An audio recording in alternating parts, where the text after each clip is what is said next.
안녕하세요. 오순조 교수입니다. 이번 시간은 동일본의 고분 시대의 중기와 후기가 어떻게 전개되고 있는가, 그거를 이제 설명을 드리도록 하겠습니다. 중기는, 고분 시대 중기는 5세기 초에서 5세기 말, 이렇게 잡고 있습니다. 이때는 그 야마토 정권이 동일본 쪽으로 세력을 확장하는 그런 시기입니다. 그래서 여기 이 각 지역의 그 거점을 자리 잡은 수장들이 큰 대형의 전방 후원분을 만들기 시작합니다. 그러니까 그만큼 파워가 이제 생겼다는 것을 볼 수가 있겠죠. 그래서 미에현을 한번 보겠습니다. 우리가 그 아까 제일 중요한 지역이 이제 이세 있는 이세 진구 신궁이 있는 그 지역이겠죠. 그게 미에 지역입니다. 다카라츠카 1호분인데 요거는 이제 111m입니다. 전방 후원분이고, 이제는 전기서부터 전방 후원분으로 이제 바뀌기 시작했지 않습니까? 후기에 와서, 전기 후반에 와서. 그러면서 이제 대형화되는 거죠. 그래서 이제 111m. 그리고 점토각을 썼고, 한의화가 276점이나 나오면 이건 거의 도배하다시피 한 거죠. 그래서 5세기 초에 이세 지역에서 가장 큰 무덤이다. 이 무덤이. 그리고 어떻게 생겼냐? 이렇게 생겼죠. 이렇게 아주 전형적인 이제 그 전방 후원분이고, 여기에 배 모양, 집 모양의 한의화. 그러니까 초기 한의화는 원통형 한의화잖아요. 그런데 이제 완전히 이런 형상을 가지고 있는 이런 아주 정말 잘 만들었어요. 지금의 배하고 똑같은 그런 형태. 이거 집도 그렇고, 지금 일본의 고대 집들하고 전형적입니다. 이런 것들이 만들어지고 있었다, 이렇게 볼 수가 있습니다. 그 다음에 이제 그 미에현 옆에가 기후현이죠. 이 두 개 다 굉장히 중요한 지역입니다. 유츠카 구분은 길이가 80m인데, 여기 칼이라든가, 그 다음에 화살초, 판상 제철품, 이런 것들이 나오는데, 제일 중요한 게 뭐냐면 한국의, 우리나라 쪽에 도질토기. 도질토기라는 건 경질토기를 얘기한다. 이렇게 두드리면 땅땅땅 새소리가, 일본으로 얘기하면 스액이죠. 이런 게 나온다는 거예요. 이게 5세기 초입니다. 그러면은 4세기 말에서 5세기 초에 야마토 정권의 중심지가 대화, 지금의 나라죠. 나라에서 어디로 이동하느냐? 카와치라고. 카와치는 어디냐면은 오사카 밑에 쪽입니다. 거기를 카와치라 그러는데, 거기서 이제 어디로 들어가냐면 아스카로 들어가죠. 그 전에 이 카와치가 중심지가 된다는 거예요. 그러면서 이제 여기 이 당시에 이 지역하고 관련이 깊은 도카이 지역, 즉 동해 지역, 이 기후죠. 여기 최대 고분이 점심 오츠카 고분입니다. 전번에 이제 살펴본 그 지역, 이것과 가까운 지역에 있는 민홍이라는 지역, 이 기후가 민홍이거든요. 이 지역의 수장으로 볼 수 있다. 그래서 굉장히 중요한 고분이다. 이렇게 생겼습니다. 이렇게 즙석으로 이렇게 살짝 덮은, 이렇게 그 위를 이렇게 돌로 덮은 걸 즙석이라고 합니다. 예. 그리고 실제로 이제 요 고분은 이렇게 이런 형상인데, 요걸 이제 그 형상화하면 이런 형태죠. 원형이. 이렇게 볼 수가 있습니다. 아오츠카 고분, 요거는 아이치현입니다. 아이치현은 그 옆입니다. 그래서 여기는 123m. 대형화되죠. 굉장히 커졌어요. 전방 건물인데 원통형, 호형, 조안형, 여러 가지 형태의 한의화들이 이렇게 나오고 있어요. 그러니까 굉장히 중요한 거죠. 이게 이제 5세기경인데, 이게 이제 동해 지역의 최대급 고분이다. 123m나 되는 대형화가 이루어지고 있다. 이렇게 이제 보시면 되겠습니다. 그것은 위에서 봤을 때 이런 형태고, 3단. 옆으로 봤을 때는 이런 형태입니다. 볼 수가 있고. 그 다음에 이제 시즈오카. 이제 그 동해안을 따라서, 왜 그러냐면 이 지역이 그 일본의 알프스가 끝나는 지역이거든요. 그러니까 북쪽 끝에서 남쪽 끝인데 이게 남쪽입니다. 그래서 그 지역에 그 해안가를 빠져나가면은 바로 이제 그 동경 쪽으로 빠져나가게 되죠. 그게 이제 시즈오카입니다. 굉장히 중요한 교통로였다. 이렇게 보시면 되겠습니다. 여기가 65m, 그리고 내부에서 한의와 동경 이런 게 나왔다. 5세기 초. 그 다음에 이제 히가시자카 고부는 시즈오카인데 요건 60m, 그리고 전방 훈번이고 요게 이제 5세기 초두에 해당이 된다. 이렇게 돼요. 그럼 지금 설명드린 게 어디냐? 요게 미해, 기후, 아이치, 그 다음에 시즈오카, 이렇게 이제 빠져나가는 걸 볼 수가 있는 것입니다. 이걸 설명드린 겁니다. 그 다음에 이제 좀 동쪽으로 가서 동경 쪽입니다. 여기가 군마입니다. 여기 동경이고, 동경의 위쪽을 얘기하는 거죠. 자, 여기 군마현. 그 아사마야마 고분 122m입니다. 굉장히 크죠. 그 다음에 이제 원통형 한의화뿐만 아니라 형상을 하고 있는 한의화도 같이 나오고 있다. 요게 이제 4세기 말에서 5세기 초. 그래서 이제 요건 고분군. 요 고분이 속해 있는 고분군은 구라카나 고분군인데 그 중에서 가장 큰 고분입니다. 그래서 이 당시에 동일본에서 제일 큰 고분이었고, 요 고분이 야마토 정권, 그러니까 기나이 쪽에 그 야마토 정권하고 매우 밀접한 수장의 무덤이었다. 그러니까 그 야마토 정권에 결탁되어 있는 그러한 수장들의 수장의 무덤이다. 그래서 122m의 대형 고분이 됐다. 요게 이제 위에서 본 모습이죠. 이게 이제 옆에서 본 고분의 모습입니다. 그 다음에 이제 군마현, 이것도 똑같습니다. 군마현의 아차코츠카 고분인데 이건 123m. 이것도 굉장히 크죠. 근데 이거 한의화가 있는데 호형 한의화, 이렇게 항아리 형태의 한의화도 같이 나오고 있다. 그래서 이건 4세기 말에서 5세기 초. 그 다음에 시리시 이나리야마 고분, 요거는 155m입니다. 굉장히 크죠. 그래서 여기서 나온 것들이 뭐냐면 이제 그 동경, 그 다음에 이제 칼, 고곡, 그 다음에 목걸이, 이런 것들이 돌베개, 돌라막신, 돌낫, 이런 것들이 5세기 전반에 걸친 거다. 그 다음에 이제 이것도 마찬가지로 군마현입니다. 오타 텐진산 고분군 210m, 굉장히 큰 거죠. 이 당시 동일본에서 최대 규모입니다. 지금 200m가 넘습니다. 그 중에서 제일 중요한 게 뭐냐면 장지형 석관이라는 걸 쓰고 있어요. 이게 뭐냐? 기나이 지역에서 이 최대 고분군들이 쓰고 있던 석관이에요. 이런 게 여기서 나온 거예요. 그러니까 이 지역에 우에모노 상모야라는 이 지역인데 군마가 여기에 수장이라는 거죠.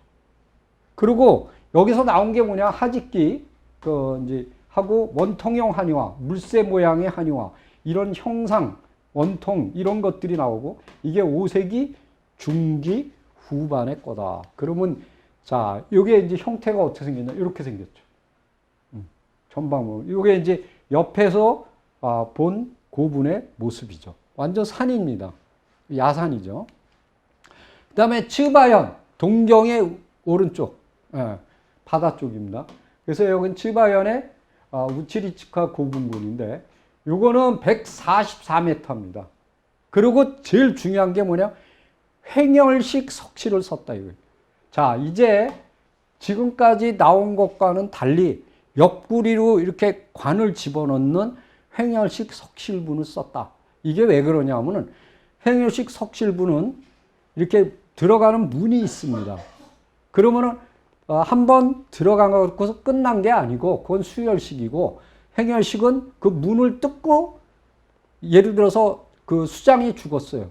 수장의 부인이 죽었어요. 수장이 죽으면은 넣고, 그 다음에 부인이 죽으면은 그 문을 열고 다시 그 추가장이 가능하다. 그게 횡혈식 석실분.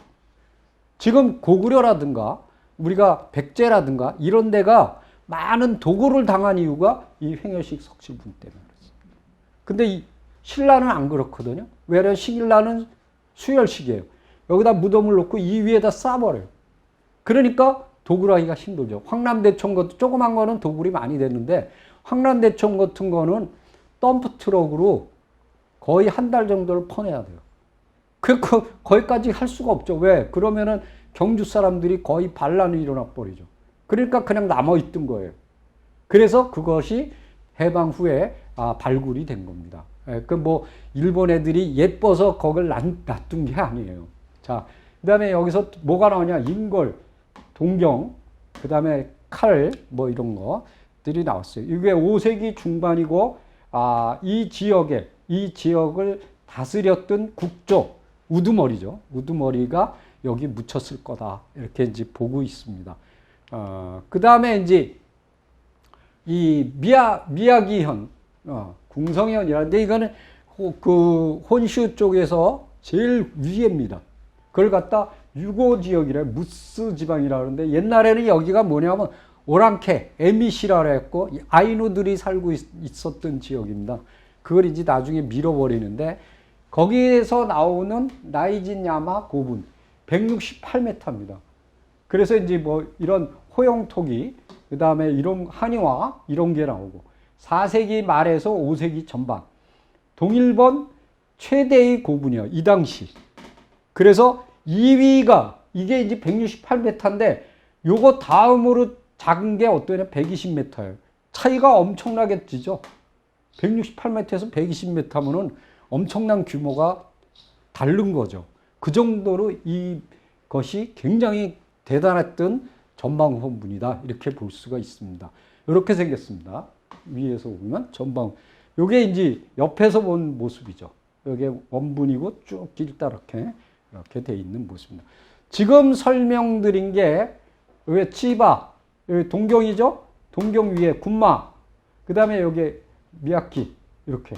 지금 이 지역이 바로 예전에는 오랑캐, 에미시들이 살던 곳입니다. 여기를 이제 밀어버리는 거죠. 이렇게 쭉 밀어 올리고 여기에 이제 수장을 임명한 거죠. 이렇게 볼 수가 있습니다. 그리고 이제 후기로 보겠습니다. 지금까지는 중기에 대해서 알아봤고, 그럼 고분 후기가 되면 어떤 현상이 일어나느냐? 자, 6세기 전반에 일본의 서쪽, 지금은 이제 동쪽을 설명하고 있잖아요. 서쪽에는 행열식 석실분이 활발하게 만들어지고 있었어요. 근데 아까 하나 정도가 행열식 석실분이 나타났다 그랬잖아요. 그러는데 이 시기가 되면 간토, 지금의 동경 지역입니다. 이 동경을 중심으로 한 이 지역에도 뭐가 행열식 석실분을 가진 고분이 나타나게 된다.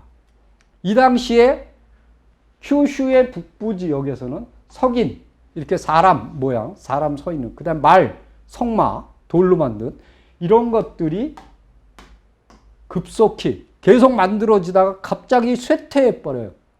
그건 이제 역사적으로 증명이 되죠. 그 다음에 6세기 후반이 되면은, 북부, 큐슈 북부에서는 장식 고분이 성행하게 됩니다. 그 다음에 키나이, 이제 중심부죠. 야마토의 중심부. 야마토 정권의 중심부였던 키나이에서는 한의화가 쇠퇴하게 된다. 그런데 특이하게도 키나이 쪽은 한의화가 쇠퇴하는데 간토 지방, 지금의 동경 쪽에 있는 동일본 지역에는 성행하게 돼요. 도리어 거꾸로죠. 그 다음에 서일본에는 군진묘, 때무덤이죠. 고분군이 나타나기 시작합니다. 활발하게 만들어지기 시작합니다. 이게 이제 일본 고분 시대 후기의 현상들입니다. 그래서 서쪽과 동쪽이 전혀 틀린 거를 볼 수가 있습니다. 자, 그러면 행열식 석실분을 한번 보겠습니다. 행열식 석실분이 나타나기 시작한 것은 3세기에 낙랑국입니다. 그러니까 낙랑군 자꾸 그러는데 낙랑군이 아니고 평양의 낙랑국입니다. 이 당시에 낙랑군은 요동 쪽에 있어요. 요소 쪽에. 4세기에 고구려가 이 낙랑국을 이미 점령해 버리거든요. 그 후에 고구려에서 나타나기 시작해요. 그러면서 4세기 후반에는 큐슈 북부에 이것이 전파가 됩니다. 그리고 5세기 중엽이 되면 큐슈 전역으로 횡열시 석시분이 쭉 퍼져나가요. 그리고 이 당시에 5세기 때의 매장시설은 수열식이라고 했어요. 수열식은 어떻게 하냐, 무덤을 놓고 위에다가 덮어버리는 거예요. 횡열식은 옆구리를 뚫어서 문을 이렇게 문 시설을 하는 거죠. 그런데 5세기 때 수열식이 일반적이긴 하지만 오카야마, 그다음에 오사카, 사카이, 이런데 나라현, 그 다음에 와카야마현, 그 다음에 와카야마시 이런데 나라현, 그 다음에 후쿠이 이런데, 그 다음 미에현, 그다음에 아이치현 이런데 뭐가 나타나냐면 드문드문하게 이런 고분들이 횡열식 석실을 사용하게 돼요. 이게 이제 5세기 때 이야기입니다. 근데 6세기가 되면 어떻게 되냐? 이 횡열식 석실분이 일본 전역으로 퍼져나가 버려요. 예. 이것이 그 당시에 일본 그 고분의 변천이다. 이렇게 이제 설명이 되겠습니다. 그러면 수열식과 횡열식의 차이점을 설명드리겠습니다. 이게 이제 경주에서 우리가 볼 수 있는 거죠. 천마총이나 황란대총. 이렇게 관을, 요게 이제 곽이에요. 곽보다 작은 게 관이죠. 요게 시신이고. 이건 부장품을 넣어요. 그 다음에 여기다 돌로 쌓아요. 적석목각분이니까. 적석에다가 목각을 쓴 거예요. 적석목각분이죠. 그래서 이거 돌을 이렇게 싼 다음에 여기다 흙으로 덮어요. 네, 요게 전형적인 수열식 고분의 특징입니다. 그럼 횡열식 석실분은 어떻게 되냐? 요게 문이에요. 요게 문. 요게 문이죠? 쭉 이걸 연도라 그래요. 널길이죠. 여기 시신을 갖고 들어가는 거예요. 여기다 안치하죠. 이렇게. 안치하는 거예요. 그러면은 요 문만 따면은 도굴이 가능한 거죠. 요게 횡열식 석실분이에요. 여기다가 왕이 들어가고 왕비가 또 들어가는 거예요. 그래서 고구려 고분 중에 가면은 이 관대가 3개예요. 그렇다는 얘기는 왕비가 2이었다는 얘기예요. 왜냐하면 왕비가 죽었어요. 그러면 다시 그 왕비를 새로 뽑아야 되겠죠? 그걸 조선시대에는 뭐라고 부르냐면 계비라고 합니다. 그러니까 세컨드하고 틀려요. 그러면 그 세컨드들은 이 무덤에 들어올 수 있느냐? 못 들어옵니다. 여기 정실 부인만 들어와요. 그러면 그 세컨드는 어디 들어가냐? 뒤쪽에 묻혀요. 그걸 배총이라고 얘기합니다. 배총이라는 건 그 왕이 총애했던 신하나 아니면은 그 부인들, 세컨드겠죠? 그들이 묻히는 거예요. 그걸 배총이라고 얘기해요. 근데 여기에 재밌는 게 여기를 조사해 보니까 관대가 3개인데 맨 가운데 있는 거 왕이죠. 그건 높아요. 그리고 통짜예요. 통돌이에요. 근데 옆에 첫 번째 부인, 전 부인이죠. 그 죽은 사람. 그 사람 거는 그 목 부분 쪽을 이렇게 잘랐더라고요. 그런데 두 번째, 계비는 가운데를 잘랐어요. 그러니까 등급을 준 거예요. 그리고 왕보다 좀 낮아요. 아주 독특하게. 그래서 이게 등급을 줬구나. 이런 걸 갖다가 볼 수가 있습니다. 이제 눈여겨봐야 되는데 잘 모르는 분들은 그 관심이 없죠. 자, 동일본과 서일본의 후기 전방군. 6세기 전후에 군마에는 100m 이상의 전방훈문이 16개예요. 그 60m 이상이 97개예요. 이게 이제 동일본 쪽이고, 이 당시에 야마토, 그 중심지죠. 중심지는 100m 이상이 겨우 10개예요. 그럼 동일본보다, 군마보다 훨씬 작죠. 60m 이상이 몇 개냐? 20개. 얘는 여기 보세요. 97개예요. 심지어는 여기를 벗어나서 와카야마 현에는 100m가 겨우 1개예요. 이 정도로 뒤바뀌는 거예요. 그리고 6세기에서 7세기에는 야마토 정권이 이 간토 지방, 지금의 동경 지역을 굉장히 중요시 여기게 된다.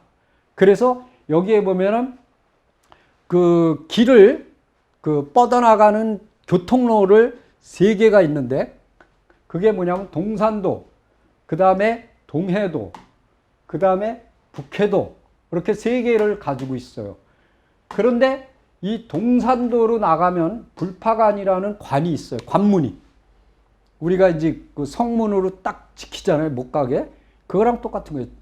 거기를 넘었으면 어때냐? 민원국이 돼요. 아까 기후. 그 다음에 동해도는 영록관이라는 관문이 있어요. 이걸 나가면 어때요? 이세가 돼요. 이세는 지금 이세진구 있는 데죠. 미해현. 그 다음에 북해도는 애발관이에요. 여기를 넘어가면 월정국이 돼요. 그러니까 북쪽에.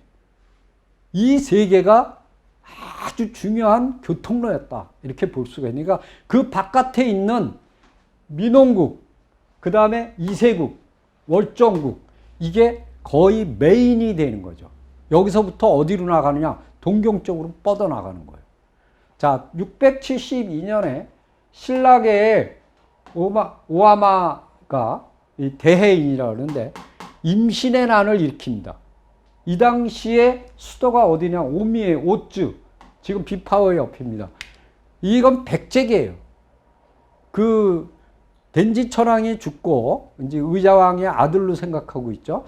그래서 그 덴지 천황이 죽고 그 아들인 홍문이라는 천황이 들어섰는데 이 신라계의 대해인이 숨어 있다가 군사력을 모아서 이를 쳐서 백제계를 멸망시킵니다. 그게 누구냐면 댐무천황이에요.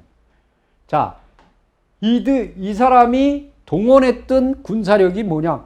토호쿠예요. 동국. 아까 설명드린 이 동쪽 관문의 바깥에 있는 아까 설명드렸지 민원국, 이세국, 월정국 이런 사람들을 끌어모아서 쳐들어간 거예요. 그러니까 이 당시에 이 동경 이쪽 지역에 그 세력을 이용했다는 거죠. 그거를 보면은 그 당시에 이 동쪽이 굉장히 중요한 세력으로 등장하고 있구나 하는 거를 볼 수가 있습니다. 그러니까 여기 보세요. 저기 야마토 쪽에는 100m 이상이 10개인데 여긴 16개예요. 훨씬 많고 60m 이상이 여기는 겨우 20개인데 야마토는 97개예요. 군마만. 군마 다른 것까지 합하면 더 많겠죠. 자, 한번 봅시다. 이게 지금 대화예요. 여기가 센터예요. 지금 얘기하고 있는 게 이 지역입니다. 이 지역이 굉장히 중요한 지역으로 떠오르고 있다. 이렇게 볼 수가 있는 겁니다. 그러니까 조금 아까 설명드린 거는 어디냐? 여기 금강이고 여기 월전이에요. 여기가 이세. 네, 이런 민홍. 그러니까 여기. 그러니까 여기를 쭉 둘러싸고 있죠? 네, 여기서부터 얼루 이쪽으로 빠져나오고 이쪽으로 내려가면은 바로 이제 이 동경 지역에 다다르게 되는 거죠. 이게 바로 동경입니다. 무사시노. 무장이죠. 무장. 자, 요거를 한번 비교하도록 하겠습니다. 대화와 이제 그 중심지가 여기서 여기 밑으로 내려갔다 그랬죠? 여기 두 개 다 합해봐야 여기 뭐 있어요? 여기는 20, 여기는 12. 여기 120 이상이 4개. 여기 2개. 여기 100에서 119가 6개, 4개. 그럼 여기를 한번 보겠습니다. 자, 여기는 120개가 120 이상이 하나. 근데 100에서 119가 여기 15개예요. 여기. 여기 5개. 여기 6개. 근데 60에서 79. 여기 보세요. 60에서 79. 여기 8개밖에 안 되죠? 4개밖에 안 돼요. 64, 24, 9, 16, 17. 엄청납니다.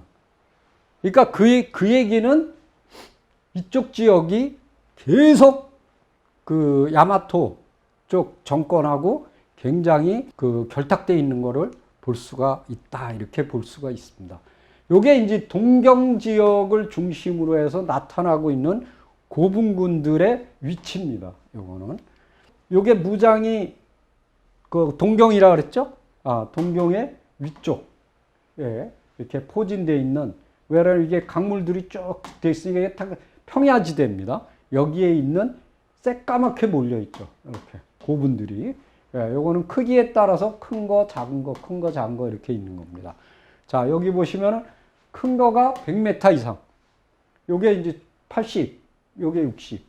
요게 이제 100이 넘는 거죠. 이렇게 볼 수가 있는 겁니다. 자, 그 다음에, 상류, 요쪽, 지역에 있는 고분들의 모습입니다. 다 동경을 둘러싼 그 지역을 설명드리는 겁니다. 예.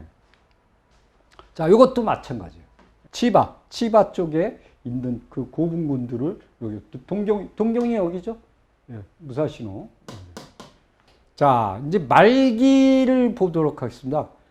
이제 고분이 이제 전방후원분이 안 만들어집니다. 6세기 말이 되면. 그럼 뭐로 변하냐? 이제 네모나게 변하고 동그랗게 변하고 팔각형으로 변해요. 요거를 뭐냐면 종말기 고분이라 그래요.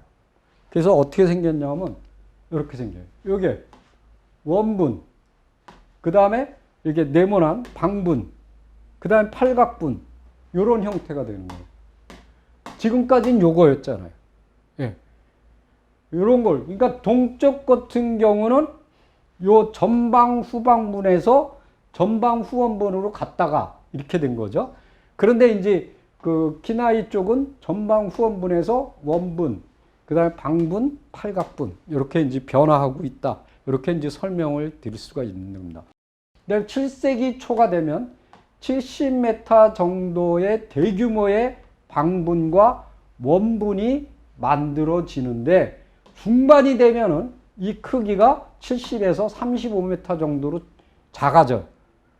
그건 왜 그러냐? 신라계의 고덕구 천황이, 효덕이죠. 효덕 천황이 646년에 다이가계신, 대화계신을 하면서 법령을 발표합니다. 그게 뭐냐? 박장령이에요. 그래서 고분 시대가 끝납니다. 왜냐하면 옛날에는 고분을 크게 만들고 그 속에다가 부장품을 엄청 넣는데 이게 끝나버린 거예요. 왜냐하면 딱 규제를 해버리니까. 그래서 그런데 이게 끝났는데도 어디는 동북 쪽하고 홋카이도 쪽에는 계속 이어지게 된다. 예, 그쪽은 제일 늦으니까. 제일 위에 쪽. 예, 그게 이제 좀 틀리죠. 자, 요거는 이제 설명을 드렸고, 고분 시대 전기를 이제 설명을 드렸고, 그 다음에 중기와 후기, 그리고 이제 말기에 와서 이제 그 고분들이 어떻게 변천하는가를 설명을 드렸습니다. 그 후기에 오면은 뭐가 나타난다 그랬죠? 팽여식 석실분이 나타나기 시작하고, 그 다음에 이제 그 대형화가 이루어지는데, 도리어 그 키네보다도 더 많이 거대한 전방후원분이 만들어지고 있다. 그러다가 말기가 되면은 전국적으로 전방후원분은 끝나고, 뭐가? 방분, 네모난 것, 동그란 것, 그 다음에 팔각분, 이런 것들이 나타나게 된다. 이게 이제 대규모로 커졌다가 70m 정도. 그 다음에 줄어들었다가 35m. 그러면서 사라지게 되는 거죠. 이게 이제 고분 시대가 끝나간다. 그 이유가 뭐냐? 646년에 다이가계신의 박장령으로 인하여 고분 시대가 거의 끝나는. 그래서 이제 고분 시대 말기라 그러죠. 그거를 얘기할 수가 있고, 저쪽 이제 홋카이도 쪽, 그쪽은 계속 이어지고 있다. 이렇게 이제 보실 수가 있습니다. 그래서 이제 고분 시대 전반에 대해서, 그러니까 동쪽, 동일본 지역의 그 고분에 대해서 알아봤는데, 처음에는 방영 죽음에서 통로가 생기면서 전방, 후방분이 쭉 생기다가, 그 다음에 이제 그 기나이 쪽에서 들어오는 전방 후원분으로 바뀌었다가, 그래서 그게 대형화되면서 야마토하고 결탁된 대형 전방 후원분이 생겼다가, 이제는 그것이 저쪽 서일본보다 더 많이 생겼다가 이제는 사라지는, 요게 이제 고분 시대 전체를 관통하는 그 동쪽, 동일본 지역의 고분 문화를 전체적으로 알아본 겁니다. 자, 여기까지 여러분들에게 자세히 설명을 드렸습니다. 이상입니다.